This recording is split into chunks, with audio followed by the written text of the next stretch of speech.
소년 삼국지 제49화 어둠 속 그림자 조조의 의심. 어둠이 짙게 드리운 밤, 작고 허름한 초가집만이 희미한 등불 아래 위태롭게 서 있었다. 그 안에서는 낯선 사내들의 거친 숨소리와 낮은 목소리가 불안한 공기를 맴돌았다. 유비는 굳게 담은 입술로 방문 틈새를 응시했다. 그의 옆에는 관우와 장비가 잔뜩 긴장한 표정으로 칼날에 손을 올리고 있었다. 며칠 전 유비 삼 형제는 길을 가던 중 우연히 수상한 무리들의 이야기를 엿듣게 되었다. 그들은 곧 있을 조조의 군량 수송을 습격하려는 계획을 은밀히 논의하고 있었다. 백성들의 고혈을 짜낸 군량을 탐내는 도적들의 행태에 유비는 분노했지만 섣불리 나섰다가는 오히려 판만 키울 수 있다는 생각에 신중히 움직이기로 했다. 그래서 찾아온 곳이 바로 이 초가집이었다. 도적들의 은신처로 보이는 이곳에서 그들의 정확한 계획을 알아낸 후 조조에게 알리기로 마음먹은 것이다. 물론 조조가 마냥 믿을 만한 인물은 아니었지만 지금 당장은 백성들의 피해를 막는 것이 우선이라고 판단했다. 형님, 이제 어찌할까요?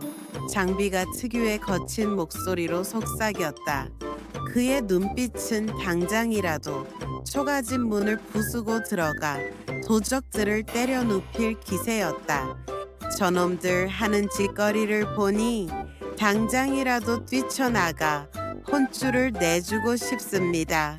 관우 또한 수염을 쓰다듬으며 동의를 표했다. 그의 청룡 언월도에 손이 닿아 있었다. 저들의 눈빛은 굶주린 늑대와 같습니다. 분명 무고한 백성들에게 해를 끼칠 것입니다. 지체할 시간이 없습니다. 유비는 두 동생의 끓어오르는 혈기를 잠재우며 고개를 저었다. 섣부른 행동은 금물이다. 우리는 저들의 계획을 정확히 파악하고 조조에게 빈틈없이 알려야 한다. 그래야만 피해를 최소화할 수 있다. 분노에 앞서 지혜가 필요할 때다. 그의 눈은 여전히 방문 틈새에 고정되어 있었다. 그때 초가집 안에서 우두머리로 보이는 사내가 껄껄 웃으며 입을 열었다. 그의 목소리에는 탐욕과 자신감이 가득했다. 이번 군량 수송은 규모가 꽤 크다고 들었다. 조조 그 녀석, 백성들 등골 빼먹는 데는 아주 도가 텄지. 우리가 이번에 제대로 털어주면 아주 통쾌할 거다. 그 녀석의 코를 납작하게 해줄 기회다.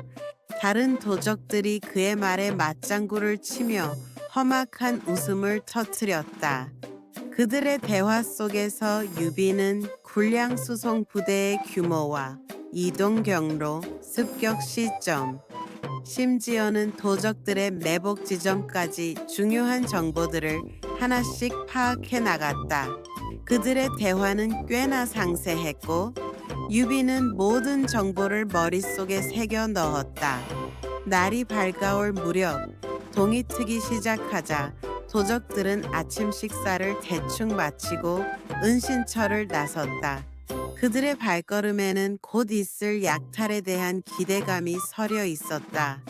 유비 삼 형제는 그들이 완전히 사라진 것을 확인한 후 서둘러 초가집에서 빠져나왔다. 이제 조조에게 알려야 합니다. 형님, 장비가 다급하게 말했다. 그의 주먹은 여전히 분노로 꽉 쥐어져 있었다. 유비는 잠시 생각에 잠겼다.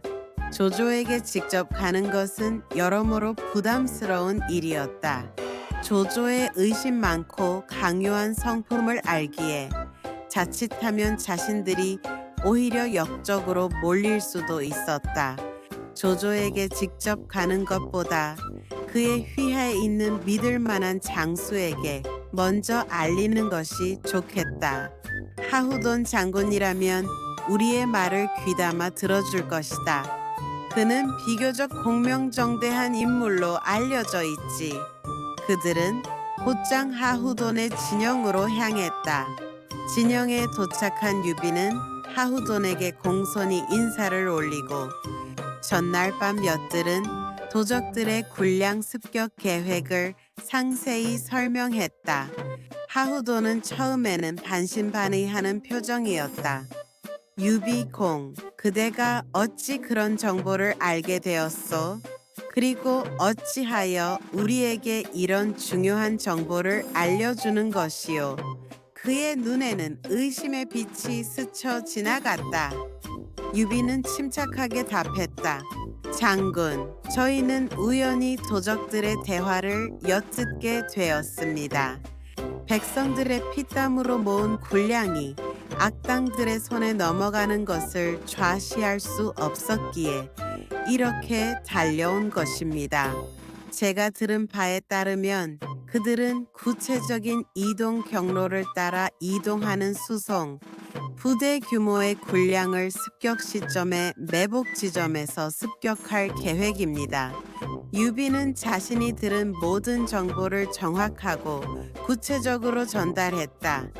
유비의 확신에 찬 목소리와 너무나도 구체적인 정보에 하후돈은 점차 그의 말을 믿기 시작했다. 그는 즉시 정찰병을 보내 유비가 말한 매복 지점을 확인하게 했다. 정찰병의 보고는 유비의 말이 사실임을 증명했다. 하후돈은 유비의 통찰력과 용기에 감탄하며 즉시 군사를 움직였다. 며칠 후 유비 3형제는 하후돈을 따라 군량 수송로 근처에 매복해 있었다. 숲은 고요했고 긴장감이 감돌았다. 멀리서부터 집마차를 가득 실은 수송부대가 모습을 드러냈다.